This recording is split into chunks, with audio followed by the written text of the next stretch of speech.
So this evening, Books and Books is very happy to present Mr. Marlon Quintero and his new book, Innovation for Media Content Creation. And here to introduce Mr. Quintero, we have a special guest.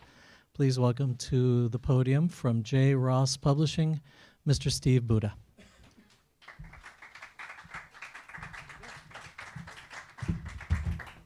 Welcome, everyone. Thank you for coming. You dodged the storm of the century on a Tuesday. I first met Marlon back at the University of Southern California, the Marshall School of Business, in 2002. I was a full-time MBA. Marlon was in the IBEAR program. We officially met at an impromptu Portuguese class that was offered mid-year. He was taking it to better himself and do business in Brazil. I had met a Brazilian and wanted to impress her. Fortunately, we both achieved our goals in that respect. A couple of years ago, my wife and Marlon reconnected on a project, so that gave me the opportunity to reconnect with Marlon. He told me about the seminars that he was conducting and about the way he was tackling the issue of innovation in creating content. Now, we at J. Ross Publishing had done a fair amount of books in innovation, but that is more in the typical ways that at least I thought of innovation, which is in new product development and engineering and the sort like that. It's still sort of counterintuitive to me to think of innovation and strategy in the context of a creative art. However, Marlon has done a wonderful job breaking down these topics in regard to content creation. It's really quite fascinating, and I like the way he puts it all together. I'm just going to read from the introduction 3 sentences. The need for innovation, originality, and creativity is intrinsic to the industry. Creative geniuses are responsible for the magic, but guaranteeing that their operations will ensure that magic all the time is not easy for industry professionals. Only by understanding the importance of strategy, the real meaning of creativity, and the specific activities that define the process of innovation will more professionals be ready for this challenge. So after Marlon and I reconnected, and he told me about his seminars, I was intrigued because this had clearly been thought out. And I decided to do some research, as I want to do, and look online for other books in this subject area. And I searched and searched and searched, and I could not find a single professional book in this area. Certainly nothing as comprehensive and as well thought out as this book. And we, as a professional publisher, really look for ways that professionals in their industry can solve real-world problems. We're not so much concerned with theory as we are with helping these industry professionals do their jobs better. And I would be absolutely shocked if those in the industry picked up the book, read through it, and did not get useful ideas and strategies from it. It is well-researched. It is very well done. It is very comprehensive yet concise, and Marlon should be commended. He did a wonderful job.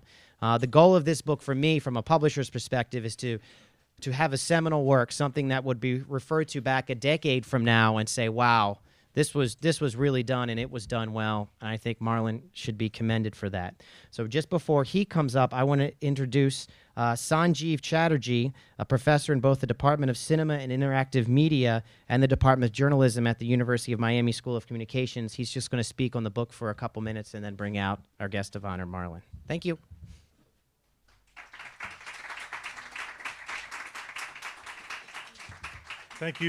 Thank you very much. You know, I wanted to come out tonight for a special reason. Professors don't usually like to cop up to the fact that they were embarrassed by someone. And a year ago, Marlon did just that, and it stayed with me, and I wanted to make a public statement about that. Marlon shows up at the University of Miami through another friend, Tony Fadell, and wants to do a seminar about creativity. And in the conversation, he comes up with this idea that he's going to write a book about creativity and innovation. And the idea that stayed with me was, you know, very simple things have big impact on your life. He said that, listen, you know, people in the media content business, I think he meant you, me, because I'm a filmmaker, think that innovation and creativity are essentially things, something that is innate to you, that is instinctive, that you are creative because you are a filmmaker and you wear that chip on your shoulder. And this is true. The idea that was compelling for me was, he said, listen, every other industry has a method to this, what you call madness. And I would like to propose that even for someone like you, there can be a method to the madness of creativity and innovation. So that has stayed with me, and I think, he hadn't written the book yet. He did do the seminar, and we are planning another one at the University of Miami this spring, and we've started a little early, and I look forward to that. But it was such a compelling idea. It got me thinking, and here I am, just to say that, yes, you were right, Marlon, that maybe there is a way for you to show us, shine a light on, in terms of how to bring some method into the idea of creativity and innovation. My real job today is to just hit the play button on this video, and I'll leave you alone. Thank you very much for the opportunity.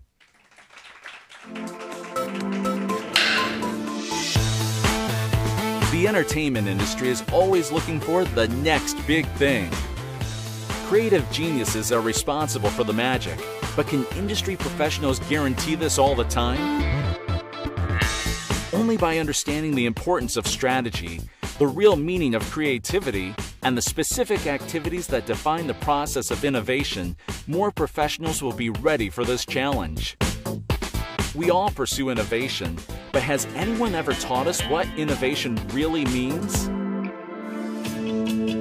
Innovation in media brings forward a new intellectual property that provides a new utilitarian experience for an audience, creates a new business model, opens markets, and increases the value and profit generation of a media firm. The entertainment industry dreams with innovation. The Innovation for Media Content Creation book by Marlon Quintero extrapolates the results of research and experiences to describe a process of creation of outstanding content innovations. Our 5-step model offers a map to success. Step 1. Understand strategy, creativity, and innovation.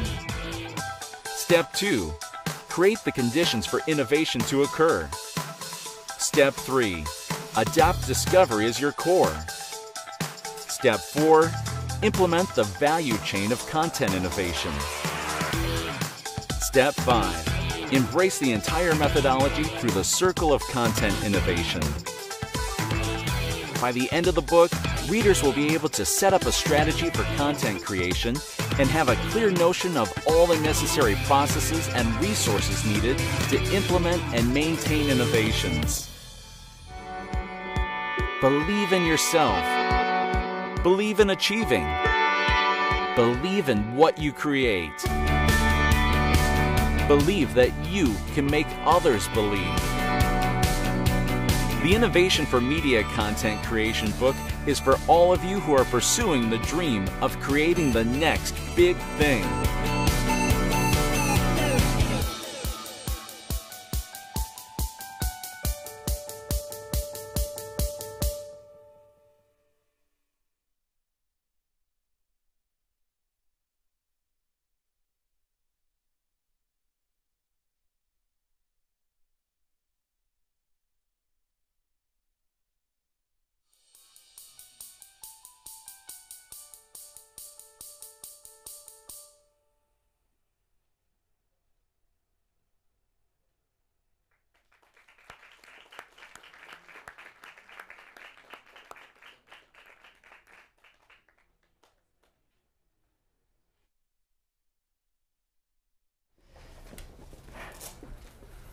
Hello, hello. Should I use this or should I use that? Hello. Thank you very much, and thank you for coming. So I'll get this out of here. Okay. should I do like in a seminar? Thank you very much, and I'm truly honored to be here. This is an actual bookstore, and this is pretty amazing.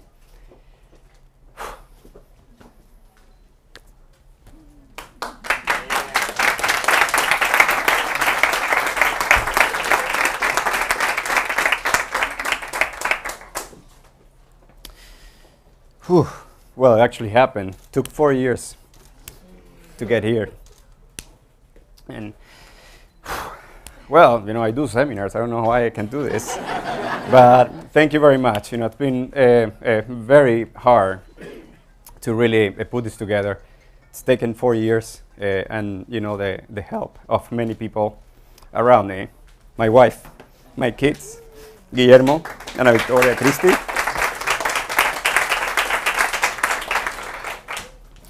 You made it possible, your support, the weekends, the long nights.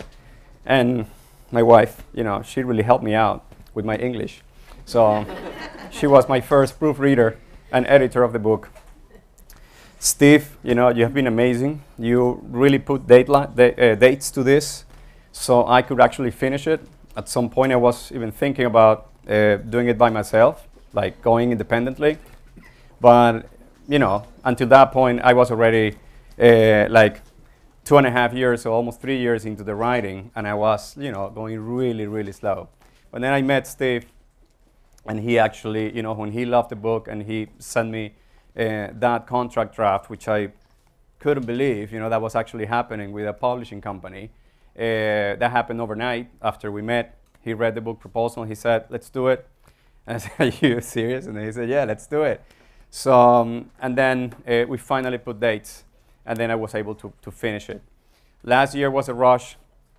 By the time I met with Steve and we decided to make this happen, I had written 12 chapters. And then I wrote the other 12 for me, it was a record time of maybe 7 months. And then we went through the whole book with a fantastic editor, Caroline Lee, who was fantastic going through and make this really look amazing and read the way it reads. So the book of innovation for media content creation is the result of detecting a need, as Sanjeev was saying, and thank you very much, Sanjeev, as well, for your words and the support of the University of Miami. The fact that I was, I have always been intrigued by that topic. Innovation has been pretty much my motto my entire life, and creating new markets, creating new opportunities, bringing new things to people that never thought they could do something specific, or like in the creative arts, has really driven me. And this is what I have done throughout my career. I have had the chance to work with fantastic people that are here, Jose Vicente, TC, Olympia, Ramon, Leon. Thank you guys, you have been amazing, because with you I have had the chance to create fantastic things. And that experience and the work with so many people, the collaborative effort that implies to come up with a TV show, with a script, with a production, to set it up, it's what really drives the content of this book. It's a result of experiences and research. As I told you before, I have been very intrigued about the concept of innovation. I'm an industrial engineer. Maybe that's why I'm so freaky about methods and processes and all that. I got the chance to get wired like that in school. Maybe I would have gotten lost if I wouldn't have gone to industrial engineering. But then I started getting into the creative arts, about creating content. And then I made the match. What happens is that I started looking for a book or some bibliography about innovation for media content creation. I couldn't find anything. I found many, many books. I read a lot about it. I implemented, and I have implemented as many of those thoughts and ideas into my day-to-day work. I have been implementing the value chain of innovation, which is pretty much the core of the methodology that I explain here, since a long time. And I really thank the people that I had the chance to work for that allowed me to implement those processes. So then, after I realized that I couldn't find a book about innovation for media content creation, I realized the need. And I said, I should probably talk about that and teach about that. And I have always been intrigued about teaching and training others. For those that have worked with me, in the writing process and the production process, I always take the chance to do workshops and to, train people if there is an opportunity to do so. So then I decided to get more into the innovation. And one moment that I will say that was crucial for me, it's when I went to the World Innovation Forum in New York in 2011, I think. And it was striking when I went to that huge conference. There were like 1,500 people from all over the US and many places from all over the world. Fantastic speakers. It was the mecca for innovation. And when I reviewed the list of people that were in that conference, there was only one person from the entertainment industry, and that was me. And that was very striking. There were people from all over, from Microsoft, Google, Zappos, you name it. All the companies were there. But I was the only one coming from the entertainment industry. And that was very striking. And that's when I said, listen, I have to really write about it, because I really have to let everybody know, what I have, happened to gather, throughout these years. And why not, make a recommendation, put a methodology in place on paper. And, there is not just one solution or a recipe to do something, but at least there is a point to start. And this is what I try to do with this book. Everybody can get it, embrace it, and make it your own. At the end, you implement your own methodologies, but what I try to do is to give you a tool to help you become more strategic. If you're a creative person, if you like to write, if you like to direct, produce, and you're not an executive, because we usually think that executives are the only ones or are the strategic ones. Creative people have to be strategic overall. If we think about Lady Gaga, we think about Madonna, we think about Shonda Rhimes, who swept the Emmys, or people from HBO, whatever. These people are creative minds that are very strategic. They know their context, they understand it, and they then implement, or they come up with ideas, that are going to be successful and are successful. So creative individuals that are successful are very strategic. And what I'm trying to do here is to lay out a methodology or a philosophy that it's going to let you be strategic. It's going to let you understand what is the meaning of creativity and what do you are, what kind of creative individual you are, and finally understand how mixing creativity and strategy you can really turn it into innovations, and what's the meaning of innovation. So we're urged to innovate all the time. We have to come up with the next big hit, as I was, or the video that my team from CIC put together. You guys are fantastic. Thank you very much. The meaning of innovation has always haunted us. We have to come up with innovations, but we were never taught in school either about that. We went to our creative arts schools. We went to mass communication. We went to film school. And yes, we learn about writing. We learn about how to flesh out our ideas into the final tape or film that we're going to deliver. But it's pretty amazing that none of the professors there, and that happened to me, and of course that possibly somebody did, but most people, and when you see the curriculum in different schools, there is not a topic about innovation as such to create content. And when we say about creation of content, and we talk about innovation, happen two things. First, with innovation, we immediately relate it to technology. We think about the cell phones, we think about computers, we think about social media, and that's innovation. But innovation is not only that.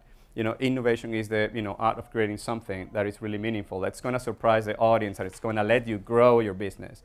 But that something could be a script, could be a character, could be a genre, could be a story, could be a way to produce a content. And then you have different ways to drive innovation through technology, through processes, through businesses, and of course, through creativity. And these are the things that sometimes we think just as creative elements within the products that we're creating, but not as the sources of innovation. So when we see this fantastic drama series or a telenovela or a movie that's strengthened because of the story and the characters, the power of the directing, that's innovation. And that's what the book is all about. How all these different elements from these different sources drive creative minds to become innovative. And that's what I try to compile in this book. I talk about it in a philosophical way. I do a review on how innovation came about in our industry in terms of genre. I go, for example, explore how the comedy genre turned into other type of genres that we see on TV in different TV shows, and how that mix and match, and how those events and elements that got together at some point, created something new. So that's part of the research I did, and those are elements that will for sure help people, realize, oh, that's how that came about. That's how that happened. And that's what I hope become a tool for you, a reference for you to come up with tons of new stuff, because that's what creative individuals in this industry are for. So I hope you enjoy the book. I am truly honored to have you here. It's amazing. It's been an amazing ride. I at some point wanted to do a PhD, and that was in 2011 after I went to that World of Innovation Forum. And I was pretty much, okay, what should I do? Should I finally do my company? Should I stay on the corporate track? Should I go and do the PhD? And I went and spoke with several professors, and one of them is Chris Bilton from Warwick University in England. And I was on, with him. I had a very lengthy conversation, and he actually spent an hour and a half persuading me for not to do it, the PhD. And then at the end, these are the type of people that know, who is on the other side of the phone or talking, okay, why do you really want to do the PhD? And I was telling him that I was writing this book, that I was doing my research, then you think that you are ready for that. And I said, listen, you don't need to do a PhD to write a book. You don't need to do a PhD to teach. Unless you have all the money in the world and you can take 4 years off and do your PhD, go ahead and do it. But other than that, just enjoy it. Just go ahead and do it. Write it. It's all in you. If you have the information, put it on paper. Don't waste more time. Don't wait for, don't waste time on applications and things. And if you want to teach, just go ahead and teach. If you want to do it, just do it. Those are like savvy words that really struck it at that point. And where like the final push I think that I possibly needed to realize that this is what I needed to do.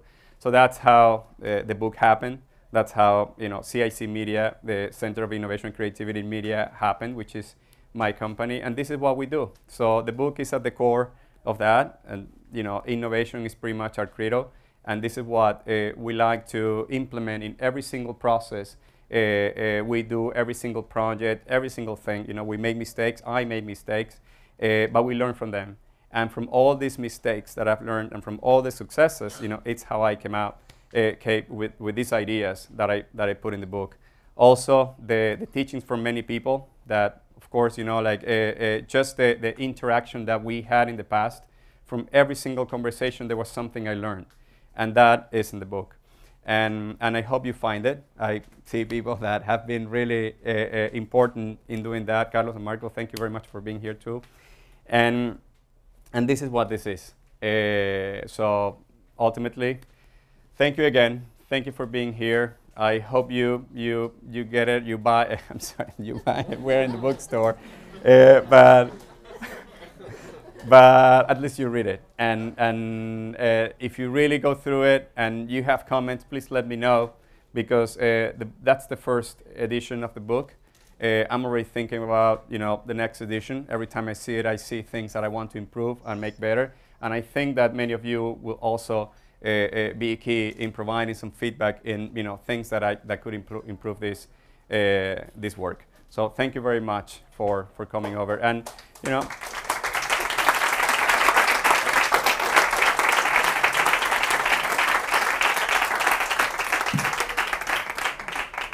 Folks, if you have questions for Mr. Quintero, please raise your hand and let me get to you with the microphone, because without the microphone, the internet audience won't be able to hear the question. So I know the first question always takes a little bit. Here we go. Yo quiero felicitarte, Gracias. Marlon, por traer este libro con este contenido, porque has dicho algo en este momento que hablaste con nosotros, que estamos siempre buscando la innovación en la tecnología y nos olvidamos de lo más importante, que es el protagónico de todo, que es el contenido. Pongo como ejemplo y no como crítica. En estos momentos, un ejemplo, Univisión saca una novela a las 8 de la noche, Luchita, que es nada más y nada menos que Betty la Fea, después de 15 años. O sea, vamos a innovar, no vamos a concentrarnos en algo que dio éxito hace 15 años y que ahora, obviamente, hemos adelantado hemos evolucionado y queremos ver una innovación en Sí. nuestra televisión. Sí, Entonces, por eso quiero felicitarte. Muchas gracias.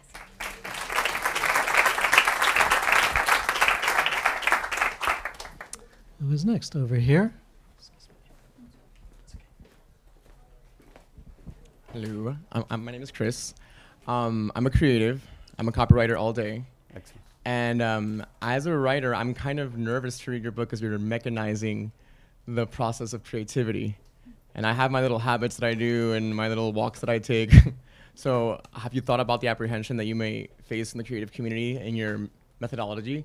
Yeah, you know, most people that come to the seminars, you know, are creators of content, you know, writers, producers, and the good thing is that we bring together different people with different functionalities within the industry in one single place. We bring marketers, we bring producers, we bring business people, we bring creators. And what happens is that what I teach is just a tool, you know, and that's why you can take it and make it your own. You can get from there, you know, that little advice that can help you, you know, drive you through in a specific process. Maybe you get stuck. Maybe you know, at some point you don't know where to go. That happens every day. Yeah, that happens every day. So in there you will find pieces of advice, how to get out of that gridlock. That happens to me every day as well. And you know, people that are creating content with us all the time, we get stuck. And one of the key things with creativity and with people that are writing, producing, it's collaboration. It's the you know, how people around you can help you shake up your mind and find the answer that you're looking for. Sometimes you have it right in front of you, and it's very hard when you are like going over and over and over the same. It's like when you're reading a page of the book and you don't see the mistake, but somebody else read it and they see it immediately. It happens the same way. And sometimes somebody that is not even in the industry, and you run through that person the idea, can help you see what you don't see. And the good thing about that is that that interaction, you know, will let you see, okay, what's the actual meaning of my story, of what I'm creating, and if it's going to really hit the chord on that person. And that's why, you know, one of the things that is key in what I put in the book is about validation, social, cultural validation. That's what makes you creative. That's what ultimately is going to let you know if your work is really good or not. But if you are just, you know, hiding in your shell, it's going to be very difficult for you to know if what you're doing is good or not. So, so yes, you know, creative people, and that has happened to me. I have had the chance to manage wonderful creative teams. And there was an experience that I went through when I started working for a channel in Venezuela, actually under the supervision of Mr. Gustavo Grossman, who is right there. And I was working with this amazing team. And yes, when I started, came, you know, with some process, because what I say is that, you know, if you want to lay down and you want to sleep well, you have to set up your bed, and you know, once everything is in there, you can do whatever you want in that. But you have to buy it, you have to put it in there. That's what I think about the creative process. You have to set up the place where you're going to play. You know, it doesn't need to have a shape. It doesn't need to be square. The thing is that whatever sounds like a method, it sounds like square. But once you embrace it, you make it yours, you have your own, then you're going to enjoy it. And then you can really grow from there and create whatever you want. But that's my advice, you know, like take it as that, you know, just go through it. There is a lot of information about how to enjoy the context and how to see things, you know, because sometimes we just get stuck in the writing process, but we forget about coming to a bookstore and looking at, you know, whatever else, you know, is being written, going to even going into a bus and see what people are doing or talking, or when you get into the timeline, the Facebook timeline of your friends, and you see all these tons of stories and things that people are like, you know, interacting. It's crazy. So just go from there. So it's just a piece of advice for you to get better. Who is next? Back here. All right, 1 second.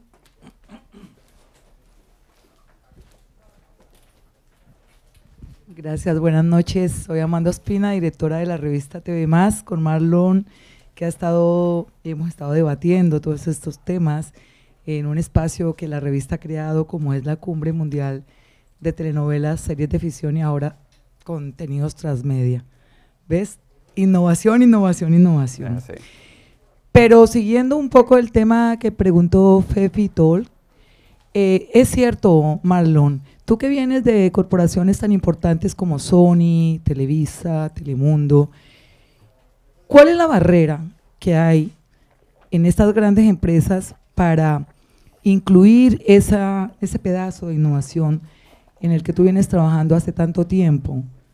Que eso es lo que todos nos cuestionamos y pues los consumidores están reclamando. Sería interesante conocer tu perspectiva de cuál sería la barrera que tendrían ellos que superar para sumergirse en el mundo de la innovación. Esa es una. Y la segunda, que nos hables un poquito de tu centro de innovación. Muchas gracias. Gracias. Fíjate, clave en estas compañías grandes, o sea, todas esas compañías son fantásticas y son triunfadoras y exitosas porque son innovadoras y porque innovaron e innovan. Pero así como le dan apertura a esos procesos de innovación, evidentemente son compañías muy grandes, son procesos muy grandes y a veces eso hace que el riesgo disminuya, o sea, y se tomen menos riesgos y se vayan, digamos, por cosas más safe que por cosas más arriesgadas. O sea, es muy difícil poder mantener una operación y por, digamos, si te arriesgas demasiado, corres el riesgo que te equivoques más y esas equivocaciones pueden generar realmente una debacle dentro de estas compañías. Entonces, yo creo que lo que sucede es, digamos, estas compañías siempre están en esa búsqueda y tienen que buscar, y es un compromiso del tope, cuál es esa mezcla que les permite combinar el riesgo o la intuición con lo que es lo analítico. Ahí te encuentras mucho y una de las cosas que el libro aborda tiene que ver con cuáles son esas señales que te advierten cuándo es posible lograr una innovación a diferencia de cuando tú adviertes que hay una compañía que no es innovadora. Entonces, todos llegamos a una zona de confort y cuando llegamos a esa zona de confort creamos lo que podemos llamar ortodoxias o podemos crear este tipo de paradigmas o situaciones en las que nos hacen pensar de que por allá no nos podemos ir, eso ya falló, eso no puede ser, no te vayas por allá porque este mercado no está preparado para eso y se crean una serie de reglas que no nos permiten entonces cruzar a ese lado. Entonces, yo creo que es una cuestión de combinar ambas, ¿ok? La intuición, cuando tú lees algo y te provoca ese cosquilleo de que no, esto es como decimos, esto es un palo, esto hay que hacerlo. Pero entonces cuando empiezas a pensarlo bien, oye, pero ya va, esto no se ha hecho nunca, esto es como raro para la audiencia, ¿qué tal que no lo agarren como es? Entonces empezamos a dar la vuelta. Ese es el proceso de combinar lo que es la intuición con lo analítico. Si tú lo llevas bien y tú no dejas que lo analítico mate todas las ideas, sino que sea parte de ella, tú vas a poder innovar, porque tú necesitas tener un mix. Es como un portafolio, donde tú puedas arriesgarte y crear y apoyar dentro del número de ideas que tengas, ideas que son radicales, que es un tipo de innovación, y otras ideas que son incrementales. Las ideas incrementales te ayudan a sostenerte en el tiempo y básicamente son derivativas y es un poco de lo que vivimos, es nuestro día a día. Lo importante es que son innovaciones porque te sorprenden dentro de lo ya establecido, te sorprenden de alguna manera y es lo que pasa, por ejemplo, con nuestras telenovelas. Te sorprenden las historias cuando realmente te sorprenden. Hay veces, como bien dices, que dices, bueno, esto es más de lo mismo, pero se basan, digamos, en un parámetro existente. Lo que pasa es que tú tratas de buscar un elemento que la distinga y la diferencia. Cuando ocurre algo completamente radical y te arriesgas a hacer algo que nunca se ha hecho, esas son apuestas ya como quien dice, de palabras mayores, implican un compromiso desde la cabeza muy profundo y es cuestión de todos lanzarse por esa bajada y esperar que suba, porque si confiamos en ella y está bien hecho y realmente damos en el clavo con satisfacer una necesidad que la gente no sabe que tiene, porque eso también es el asunto. Muchas veces tenemos una lectura ya hecha de nuestra audiencia, pero nuestra audiencia no nos dice, porque no sabe, qué es lo que no le has dado todavía. Y ese es parte de nuestro rol y parte clave cuando estás generando innovaciones, es que tú crees una historia que la gente diga, wow, esta no me la habían contado y mira, me la contaron. Y es cuando ocurre esa sorpresa, es entonces que se producen esos eventos ganadores y esos picos digamos, en la generación de contenidos e innovaciones. Después tú ves, después se mantiene, porque tú te mantienes dentro de tu nivel de sostenimiento, creando innovaciones y dentro de lo safe, pero después tiras una para arriba y si sorprendes bien, es cuando ocurren esos picos. Y digamos, aquí en este mercado y en varios mercados, eso siempre lo vivimos. Y son notables, pues, o sea, acá en Estados Unidos lo hemos visto con series hechas, por supuesto, en Estados Unidos, en español también lo hemos vivido, y eso se trata, que puedas combinar y tener una mezcla de esas innovaciones, pero tienes que darle chance al riesgo, tienes que arriesgarte y mezclar la intuición, o sea, con lo que tú crees realmente es lo que va a ser exitoso, creer en esos guts, como quien dice, y mezclarlo, darle cabida a lo analítico. A ver, si lo aplicas bien y si no lo aplicas, sabes por qué no lo estás aplicando y te arriesgas. Entonces, eso es clave en la innovación. Sin riesgo no hay innovación.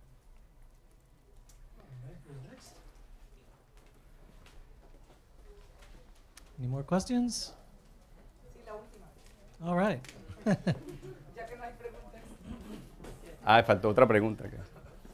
Nada, que de verdad muchas gracias, Marlon, felicitaciones, tú has estado en nuestra cumbre debatiendo todas estas cosas, te felicito por tu libro y seguramente vendrán muchos más, y agradecer la presencia de Marco Santana, quien es de verdad una gran personalidad de nuestra industria porque él es un innovador.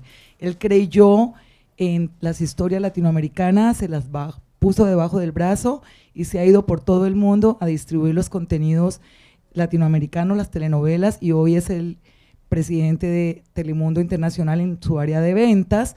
Por lo tanto, de verdad que estamos fascinados de que estés esta noche acompañando a Marlon. Y también a Carlos Bardazano, quien es otro venezolano. Oye, estamos aquí todos entre venezolanos. Bueno, yo soy colombiana. Pero también a Carlos Bardazano, quien viene de una familia que le ha dedicado toda su vida al negocio de la televisión y a innovar. Ellos también son unos innovadores. No he leído tu libro, pero supongo que seguramente habrás incluido a algunos de los grandes innovadores, no lo sé. Y si no, pues te queda de tarea. Muchas gracias. Sí. Sí, gracias. Y gracias a ustedes por venir. Sí, en el libro van a conseguir muchos ejemplos cercanos de la industria. Por supuesto, está muy enfocado al general market en cuanto a ejemplos. Son ejemplos que todos conocemos, que hemos visto, si bien los que venimos de Latinoamérica hemos visto a través del cable y a través de series de televisión que hemos visto en nuestros canales de señal abierta, y por supuesto también hace mención de ejemplos muy específicos sobre cosas que han pasado en el US Hispanic Market, y también a manera de ejemplo a veces cruzo ideas de cómo cosas que son muy efectivas y eficientes en nuestros mercados pueden ser las respuestas para muchos problemas y cosas que el general market está tratando de resolver, ¿no? Y entonces ese cruce, ahí justamente tienes en la cara soluciones que te pueden llevar a irrumpir en el mercado del general market de una manera diferente y sorprender. Entonces, allí está, hay casos de gente que ya lo ha tomado, el caso de José que lo ha estado viviendo con Nickelodeon, por ejemplo. O sea, son esos casos que toman esas experiencias de otros lados y las implementas en un lugar donde es una cuestión completamente nueva y sorprendes. Entonces, mira, muchos ejemplos, muchas maneras de hacerlo. Espero que encuentren respuestas en el libro. Y bueno, hay también una manera de comunicarse con nosotros. Quiero agradecer también a mi equipo de CIC que puso todo esto, lo echó a andar y que creen en este proceso. Y parte de, como quería saber también, Amanda, lo que hacemos en nuestra compañía, o sea, es entrenar, asesorar y hacer y producir. Generamos contenidos, ayudamos a otros a hacer contenidos y ayudamos a otros a aprender cómo hacer contenidos. Ese es un poco el objetivo que tenemos con nuestra compañía. Y bueno, los invito a todos a conocer un poco más lo que hacemos y por supuesto apoyarnos en esta iniciativa. Tenemos una serie de seminarios, como bien dijo Sanjeev, que vienen. Seminars that are coming to Miami. We're going to go back to Mexico. We have been in Mexico, Miami, in San Francisco, in Caracas, and next year we're going to go to Bogota as well. And there is a plan as well to go to LA. So that's part of the expansion of this initiative, and we need friends. So whoever wants to become a friend, either by coming to the seminar or by supporting us as sponsor, or if any possible way that's going to help us and the team that is really trying to make a difference and help you all to get where we want to be and innovate. So thank you very much for coming, and hope to see you again soon. Thank you. Thank you very much. Okay, folks, so if there are no more questions, then a note to our internet audience watching at home. You could still call the number on your screen, and we can ship a copy of the book to wherever you are in the U.S. free of charge. For those of you here in the house, we have the book for sale at the counter in the front room over there. Mr. Quintero is going to be signing at the table to the left of the screen. We also have a lovely food and wine reception happening back there in the corner. I want to thank our guest speakers, Professor Chatterjee and Mr. Buddha, and please give one more hand to Mr. Marlon Quintero. Thank you very much.